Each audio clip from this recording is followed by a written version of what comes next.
நான் எங்கே இருக்கேன் அப்படின்னா சத்தியமங்கலத்தில் இருக்கேன். அதாவது சத்தியமங்கலம் காடுகளை சேர்ந்த கடம்பூர் அப்படின்ற ஒரு ஊரில் இருக்கேன். இதுவும் பார்த்திங்கன்னா ஒரு மலை பிரதேசம் தான். இந்த மலை மேலே இருக்க ஊர் கிட்டத்தட்ட 20 கிலோமீட்டர் வந்து மலை அடிவாரத்துலேருந்து மேலே வந்திருக்கும். இதில் என்னென்னா வீரப்பன் வந்து இந்த ஊரில் வந்து வாழ்ந்ததாக சொல்கிறாங்க. அதாவது அவர் வந்து சத்தியமங்கலம் காடுகள்லாம் சுற்றும் போது இந்த ஊர்லேயும் வந்து அடிக்கடி வந்து தங்குவார், வந்துட்டு போயிருக்காரு இந்த பக்கமாக அப்படின்றாங்க.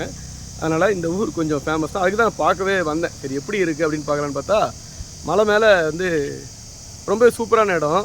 இளங்கோ என்ன இளங்கோ எக்ஸ்பீரியன்ஸ் எப்படி இருந்தது? நல்லா இருக்குது, சூப்பராக இருக்குது. மலை மேலே வர்ற வரைக்குமே பார்த்தீங்கன்னா இளங்கோ நானும் உண்மையிலே ரொம்ப என்ஜாய் பண்ணோம். சும்மாலாம் சொல்லக்கூடாது.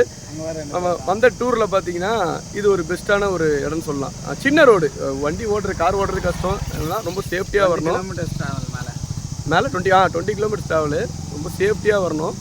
இந்த பக்கம் வந்தீங்கன்னா கண்டிப்பாக கடம்பூரை பார்க்காம இருக்காதீங்க. உள்ளே வந்ததுக்கப்புறம் இப்படி ஒரு இடம்னா எப்படி இருக்குது அப்படின்ற மாதிரி இருக்கும்.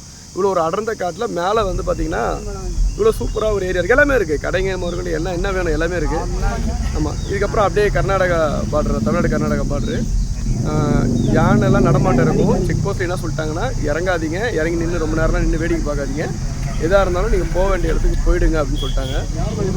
ஆமாம், இது ஊரில் இருக்கிறோம். அதனால் நீங்கள் வரணும் அப்படின்னா அந்த ட்ராவல்லே எதாக இருந்தாலும் பார்த்துங்க, வழியில் நிற்காதீங்க.